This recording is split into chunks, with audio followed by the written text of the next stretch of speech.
Today's episode is a fire one because we're going to talk about Love is Blind Season 6. We're going to do a breakdown on different people that are in the show, different relationships, and I'm going to give you like the no holds bar tea on what I think about what's going on in the show with certain people, etc. So if you are obsessed with Love is Blind Season 6 and Love is Blind in general, then honey, we are in the right place. And what better thing for me to talk about as a relationship coach than a show that is all about relationships? So I'm going to give you my insight, what I think, and all the good things. So if you are new here, my name is Claire, and I'm a relationship coach, and I love helping overachieving girlies who are slaying in their careers as entrepreneurs in the corporate ladder. And you are doing so well out there, but you are struggling with your romantic life. If that is you, you tend to overthink, you tend to just try to vibe things out and do the right thing, then you are in the right spot, honey. And if you are watching the show, towards the end of this episode, I'm going to talk about what I would do if I was a certain girly in the show that is, maybe overthinking, maybe showing some signs that she has some anxious attachment or relationship anxiety. I'm going to give you the tea on what I would do if I was her and just give some more insight on that situation. And if you're enjoying these episodes, if you enjoy my content, I would love if you could leave a 5-star review on Apple, Spotify, YouTube, anywhere that you're watching. Would be so appreciative because it really means a lot when you leave just a little click and a 5-star review. It means so much. It helps also this message get to so many more girlies, and I just appreciate that. So let's dive in. And the first thing that I want to talk about is it happened earlier in the season, and it's our boy Matthew. Yikes is all I'm going to say. And I have a feeling that they'll probably bring him back. I don't know. I've got the spidey sense because sometimes I'll show people early on and they'll make a little reprise later in the show. But let's break down the yikes factor with Matthew. And there were many, many different things. But first of all, just his lack of emotional availability. And I also say that, but I'm not pointing fingers because on some level, most of us are not actually in touch with our emotions, okay? And by the way, I'm going to give not an excuse, but I'm going to give some more insight on why I'm not surprised that this guy, Matthew, made it to this level, because I actually feel he's a pretty accurate representation of how it is to be a man in today's society and what we've done as a culture, as Western culture, to condition men to not feel feelings, to not be okay expressing feelings, okay to not have feelings. And again, this is not a reason or an excuse or a justification for anything he's done, but I'm just not surprised that there's not been more Matthews on the show because I think he is a pretty accurate representation of what we do as a society to men to actually really not make it safe for them to express emotions. I mean, you talk to any guy and it is not okay for them to cry. It is not okay for them to act like they don't have it together. It's not okay for them to be sensitive. It's really not okay. And you hear that in some of our language as a society and culture, like be a man, man up. Don't be I'm not going to say that word here, but you can see that that's even in our common language, just being thrown around casually. And again, this is not an excuse. It's just insight into how powerful our society is in shaping the safety for men to have emotions. So I'm not surprised that Matthew's acting like that. I think he's a pretty accurate representation for what it's like for most men around feelings. And I also think he said he was starting therapy, and anybody that's starting a healing journey, I'm not going to knock them. Like, we're all trying to do better, but honestly, like, please do better. Please go to therapy. But the thing, all of that aside, his emotional unavailability actually wasn't the big thing for me. The big concern that I had that said so much about what kind of person he is and who he was being. And if you're new to my world, I am big on who we are being. All right. That is so paramount. When we're being somebody of character, of integrity, of honesty, of truth, of love, that says volumes about what if you were telling me that's like your core value, that would tell me a lot about your relationships and your quality of life. All right. So what really got under my skin about Matthew, it seems really small, but it actually is a big, big deal. And it was literally how he was interacting with strangers. Okay. And granted, everybody's interacting in the first day or two of Love is Blind. They're all strangers, but him acting as though this is like a job interview, and not even a good job interview. I'm talking a really crappy one where they're just knocking things off the list. In my mind, he was coming off very abrasive and very just yuck. And the thing that really got my goat was when he just left a room without saying goodbye. And I also want to say this before I talk more about what we see and what we perceive with this show is we don't actually know what happens, all right? I know that it seems like we're seeing certain things, but the reality about the TV show, it's reality TV, all right? The producers, the editors, there's a lot that can be taken out of context that we don't actually have the full picture because we're only seeing the picture that producers and that editors can put together. So I'm well aware that this may not be the full picture that we're seeing of Matthew and of any character at all. But I from just the way he was interacting, not saying thank you. And again, this could be all editing. We don't actually know in one fluid shot what's happening. But what is being portrayed is he's not even saying thank you to people, to men in the men's quarters. He's not saying goodbye to people. That's just a huge ick. Yuck. No, not good. Yikes. We don't like that, okay? Because if you can't even have common courtesy to strangers, if we can't even be nice to people that we don't know, that is not a good sign for people that he would want to be in a relationship with. So that's my little deal with Matthew. Okay. Another thing, so I just finished that first round of episodes. I think it's 8 or 9 episodes. So I just finished. And of course, they leave a really juicy little nugget there for us around Jeremy and Laura, I think. Honestly, I didn't even look at my notes before this, so we're just riffing. But Jeremy and Laura. So this hint, spoilers, there's going to be a spoiler here. So if you haven't caught up, stop this video, stop the podcast, put pause on and go watch it. But there's a spoiler. So let's talk about Jeremy, all right, and Laura. So first of all, there's a couple things I want to talk about with both of them. And the first thing is that I want to talk about Laura's icks. All right. If you're an ick girl, then this is for you. I want to talk to you and I want to talk to Laura.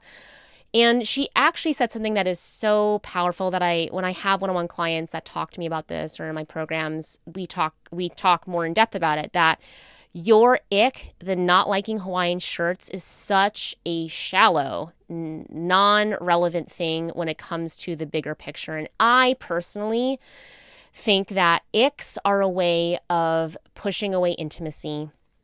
Icks are a great excuse for actually not showing up in a relationship. If you feel attacked, I love you, but I have to say it, because when we let little things like, oh my gosh, I don't like that he wears this type of shirt. Ooh, he wears these kinds of socks. Ooh, I don't like when he chooses food this way. Look, if you have that perspective, then nobody's going to be good enough, because everybody has something about themselves that is an ick.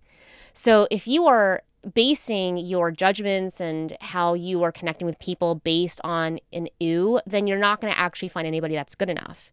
Not only that, but if you have an ick about somebody else, that tells me a lot about the icks that you have around yourself and how kind and how loving that you are towards yourself, your own internal world. It gives a good insight around how maybe judgmental you are about yourself, because we see the world as we are. We don't see the world as it is. We see the world as we are. So when I come across somebody who has a lot of icks, they're like, ew, I'm so icked out. That actually says a lot about our own judgments, our own self-perceptions, and typically that tends to be from somebody who is highly perfectionist. And look at her, she's gorgeous, right? No wonder. And she's so put together in her outfits, all of it, the makeup, she's gorgeous. It makes a lot of sense. But when we let those little things get in the way of true connection, I actually see it as a way of self-protection, right? When we get to say, I don't like that because this little thing, we get to stay in our bubble. We get to stay safe. We don't have to be intimate. We don't have to open ourselves up to somebody else, because that's what relationship is about. True relationship is about loving somebody else's ick. It's not about, I don't like that, gross, it's not good enough for me. You are never going to find that, because everybody has an ick, because we're all human. We all fart, we all poop, we all do these things, all right? So don't let an ick be your excuse. Don't let your ick be an excuse. All right. So I also want to say, so that's like one growth point. And by the way, we all have points we can grow on, myself included. This is anything I say about any person on the show is definitely out of love, and I can own every single thing. I myself have had an ick about a relationship, and it was a great way for me to blow up something perfectly secure and happy, because I was going through my own shizzle at that point. I really was. So I get it. Now, let's talk about Jeremy, because no, just a huge no. Where, to me personally, well, okay, let's break down what happened. He liked somebody else in the show. He chose another person, decided to go out until 5 o'clock in the morning. Just no, there is nothing good that happens relationship-wise or anything else in life, let's just say relationship-wise, but nothing really good happens past midnight. Nobody's out there like, I won the Nobel Prize, and it's because it was at 2 o'clock in the morning. Not a lot of great things happen at past midnight. So to me, huge no. Where he is out till 5 o'clock in the morning, no. And then also, insult to injury, you share your location so you can gaslight somebody else. No, there's literally no reason for you to be talking to somebody else, another person, until 5 o'clock in the morning. Now, I'm not saying this is right, but I can see, by the way, the show is an experiment and it's highly produced, right? This is not real life. You are not talking to people where you can't see them. You're not having any physical idea or what they look like. The whole show is just not real life. That's just not real life. So I understand, by the way, just listen to this whole thing. I understand somebody who's curious about somebody else. But at that point, when you have put a ring on somebody else, you are saying that you're committed, right? And this is not the first time in Love is Blind that this has happened. But when you say that you are committed, then you're committed. You got to see that through. And it is a little different if you're maybe talking to your fiance around, I don't know, but he obviously was hiding it and not being honest and being curious. And by the way, being curious is a normal human thing. We all have curiosities. But when you make a promise to somebody, when you are engaged, you've got to stick with that. It's okay to be curious and not be in relationship and see where that goes. But he made a decision. He put a ring on somebody else's finger, and we don't know what's going to happen, but I am hoping and praying. And I'm going to say this to you. If you know that your person's talking to another person until 5 o'clock in the morning, we need to say goodbye and move on, because that's a lot. And we don't know what's going to happen. She might see it through. She might work it through with him. Whatever decision she makes is the right decision for her. She's going to come out of the other side of it, whatever she decides, learning something. And to me, that is what relationship's about. So whether she breaks up with him, whether she stays with him, any decision here is the right decision, because she is hopefully learning. All right. So guess who we're going to talk about? And again, no hate to anybody on the show. I'm in fact really just excited because Chelsea, our girl Chelsea, who is beautiful, amazing human, just fun, charismatic. We all love her. I just really relate to Chelsea. And I also, if she ever watches this, I just want to say thank you for putting yourself out there and actually showing people what anxious attachment, relationship anxiety is like. And I'm not a doctor. I cannot diagnose, but I can just see from some of the interactions that might be the experience. So this is what's so powerful. If you are interested in watching this show are watching this show. This is literally, I am foaming at the mouth at how this is like a case by case perfect example of how we overthink.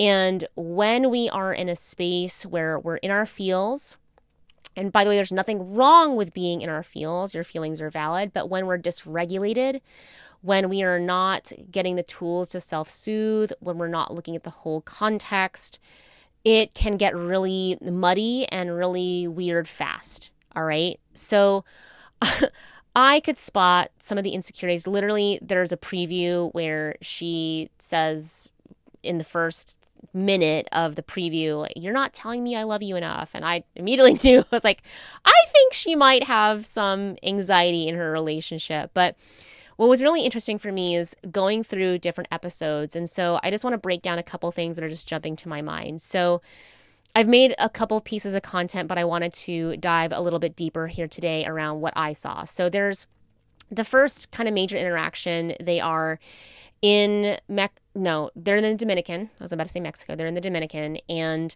there's an instance where Jimmy is mentioning something about 80's body. All right, and 80 is stacked. All right, and he's not wrong. But this was a critical moment. So I'm going to point out some critical moments in these interactions that were really big missed opportunities. So Jimmy makes a comment about AD. And instead of Chelsea in the moment saying, "That didn't feel good. I don't like that," she pretends that it's okay. And not only does she pretend, she amps it up. She bolsters the situation. She's like, "Oh yeah, like look at that. Ooh, like look at her booty," and something like that. That was a key missed opportunity, because if you are somebody who is with a partner and you put on this facade that you are confident, but really you're not, you have some insecurities around that. And by the way, that's okay. Like, if I get it, we all have insecurities, but it is one thing to portray that you're okay. And some women are really okay commenting on other women's bodies. I mean, my husband and I are now at the point in our relationship where, yeah, like he has his on TV online crushes, and so do I. And we talk about them. But that took time for us to get to that place. When you're in the getting to know you phase, you're early in a relationship. And by the way, all of this Love is Blind stuff, they're getting to know each other. It's just all condensed. But when you're in that phase, it is important that you are authentic. All right. Authenticity is number one. And because if you're not authentic, then you're being inauthentic. And healthy relationships don't have good roots when you're being inauthentic. So instead of saying, "Oh yeah, look at that," what I would have recommended in the gap there was actually saying what she felt, which is, "That doesn't make me comfortable. I don't like that." And instead of portraying or pretending that she was okay. All right. Huge missed opportunity. And you could see how the overthinking started taking on. She started isolating. She felt, and it kind of just grew on its own. Right. Which also leads me to the next day. Jimmy was very reassuring to her. And the other thing that I noticed in that interaction, she was, the next day, was she was saying, "Are you 100%? Are you 1,000%? And to me, that's like so common with the women that I work with, where you're really trying to get a percentage. Like, okay, is he 100? Is he 50? Like, where am I at? And that's a very intellectual way to see, am I safe? Am I safe in this relationship? And that constant gauging of, are you into it? Do you like me? That numeric validation it's also just a big indicator. Okay. And by the way, everything's kind of like looking kind of normal on the outside, but to me, I was like, these things are kind of pointing in a direction. All right. So then there was the other interaction where Jimmy had bit his lip or something. And, actually, let me backtrack. So her friends come over. This is the day before. Her friends come over. Jimmy is working all day, leaves work early. And before he gets out there, Chelsea's talking with her friends, and she's literally already, this is also a huge sign, already overthinking that he didn't kiss her. In her mind, she'd already created the evidence that he hasn't kissed her, when later on, Jimmy is like, oh yeah, I kissed you on the chin. I kissed you on the cheek.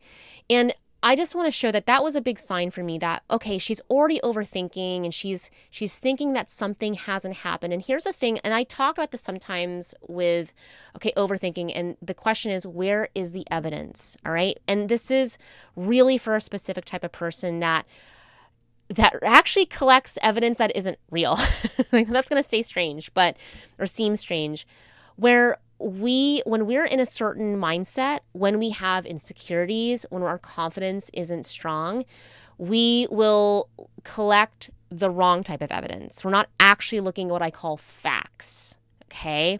And I say this because you might be in a situation where you think you're collecting evidence, but that is different than collecting facts. All right. So for example, the fact was Jimmy kissed her on the chin or cheek or whatever, right? Maybe he kissed her on the lips in the morning and she didn't remember that. And this is also important to think of. Let's look at the justice system, all right? Where eyewitness accounts are actually really not great because people remember what they want to remember. I will say that again. People remember what they want to remember. And when you have conditioning to look at what is not working, that is basically feeding a weed. It's like putting water on a weed instead of a flower. So if we have deep patterns in looking at what's not working, at where there isn't love, where somebody isn't showing up for us, then that creates major problems in relationships because we're used to looking at what isn't working. So to me, that interaction with her friends was a big indicator.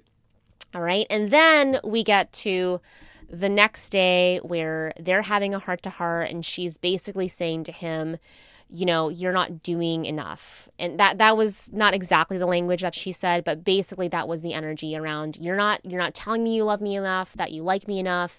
And that was, to me, in my mind, just a huge example of where she was really entrenched in believing what she wanted to believe in, and she wasn't actually looking at the facts. And not only that, the other challenge that I noticed is that she was putting all of the onus, all of the responsibility for her safety in the relationship on him. And she said a couple things that were really big indicators. And by the way, making somebody else responsible for your feelings is a really slippery slope. So, and that is a great example of how we give away our power. And what I mean by that is when we let somebody take responsibility for our emotions, we say, well, you're not doing this enough. You're not telling me you love me. You're not kissing me enough. Da, da, da, da, da. Though that might be true. You might need more affection, whatever the case is. But when you are constantly giving away your power to the other person to make you feel a certain way, that is a giveaway of power. And you're basically saying that you are basing your happiness and your security on what somebody else does or does not do. And that is a circumstance, right? Which is very different than personal power. Personal power comes from a place of I feel good and I am confident in myself. I trust this process regardless of what else is happening over there. So this becomes a really slippery place because she is giving away her responsibility. She's telling Jimmy that you're responsible for making me feel a certain way. And when we dump all of that responsibility and that expectation on somebody else, energetically, verbally, physically, then that is a really tough position to put anybody in. And my read from what we're seeing from producing and editing is that Jimmy, I don't blame him for feeling a little smothered. And he said that. That was better language than what he said, which was being clingy. A relationship tip, talk about how you feel. Him feeling smothered, very valid. Okay. But in that interaction, you could see that she was really putting all the responsibility on him and not really taking any responsibility for herself. And the other piece of that is, which seems like a small detail, but to me it's a major detail, is that Jimmy works from home. Okay. And so and Chelsea's a flight attendant, so she doesn't really maybe have the insight on what it's like for somebody to work from home. It might look like somebody just sitting there at the computer when in reality, they're doing a lot. They're running meetings, they're in Slack. Those of you who work from home get it, that run teams or are on the computer. That is very different from somebody who does not have a background in that. And I totally relate. I did not understand for a long time. I was physically at work. So two different perspectives and two ways of being. And the small detail here that I think is a big detail in perspective is, to me, in my mind, Chelsea's home. She's an event coordinator as well, but it didn't seem like they were promoting or showing her working on that part of the business. But it seems like to me that she might have been bored. And boredom, if you get bored, if you are bored, this is also a sign to me when I work with women that have anxious attachment. Boredom is not good, because boredom is going to make you spin out. It's going to make you think certain things, and instead of filling your own cup, instead of nourishing yourself, you're obsessing about a relationship. So to me, it makes total sense. It doesn't surprise me at all that they get into this big conversation, and she had a day where she didn't have a lot of fulfillment. So she's thinking about what he did not do. And so again, this is like layering on top of layers, where she is already overthinking. She's feeling a little insecure. She's bored. And then she's making something out of really nothing when she's had all this time to think about it. All right. So kind of slippery slope there with that. Now, all that being said, I think Chelsea's awesome. And I think Jimmy's awesome. And I was watching all the things he said to her, and he is really trying to validate her. He is telling her, I'm into you. I choose you. Multiple times. I mean, I've watched this. I've watched the captions and everything. He's really trying to do a great job validating her. And here's the last thing I want to say. That person can be validating you to the 10th degree. And it seems like to me, from what I've seen from the show that is shown to me by producers and editors, that he's really trying to validate her. But somebody else's validation will never be enough if you don't validate yourself. If you don't look at how you are perceiving things, if you're dysregulated, meaning that your nervous system is all shot. And by the way, of course their nervous systems are all wacky because they got people in their house. They're having to get up early and put makeup on. It's unsettling to have cameras on you all the time. So again, no hate to Chelsea. This is normal. I don't blame her at all. I'm totally human. I see myself in her. Absolutely. So here's what I would do if I was in her position, is to, again, look at the facts, right? And in this time of, you're on a TV show, my God, you're getting recorded and you're putting mics on. It's a whole thing. Self-care is really necessary. And we get into a really slippery slope when we make our entire relationship about somebody else. And the tip that I want to share is, there's a couple things that she said. I made you dinner and I watched your show and then I had, did it with you, intimacy. And to me, the thing that is really important is she is basing her value in relationship on what she's doing for him, how much she does for him. She's putting it all out there for him, is some of the language she said. And that is a really tough place to be in a relationship, because when you base your relationship on what you're doing, how much you do for somebody, that is not sustainable. It's not sustainable, because healthy relationships are all about who you're being and trusting who you're being. And not only that, but when we start tallying up, well, I made dinner on Monday, Tuesday, Wednesday, and then we had intimacy on these days, and it becomes you're adding two different tallies. You're on the same team. So inherently at the core of it, if you are acting like, well, you did or did not do these things, you didn't kiss me, you did kiss me 5 times on Monday and 2 times on Tuesday, and you're keeping these tallies. Tally making is separation. It's like, I did this and you didn't do that. That is, you are pitting yourself against each other, when in reality, the tip is you're on the same team. You're on the same team in relationship. So when you start to tally what somebody's doing or not doing, and you're adding up all the things you do, you're already that type of thinking, which is all default behavior, default thinking, which is all the things that I do with my one-on-one clients and in my program, The Confidence Code. When you have that defaulted way of thinking of good, bad, tally, kiss 5 times, no kiss Tuesday, you're only setting the relationship up for failure. You're only setting up for failure because that is separation, and relationship and marriage is about union. So those are my thoughts. If you have more thoughts or people that you want me to talk about as the new episodes come on air, or if there are other TV shows that you want me to talk about with a relationship, send me a DM on Instagram. I'm happy to talk about it because this is so fun. I love that this is my job. So keep watching. Let me know what you think. Send me a DM, and I believe in you. Mwah.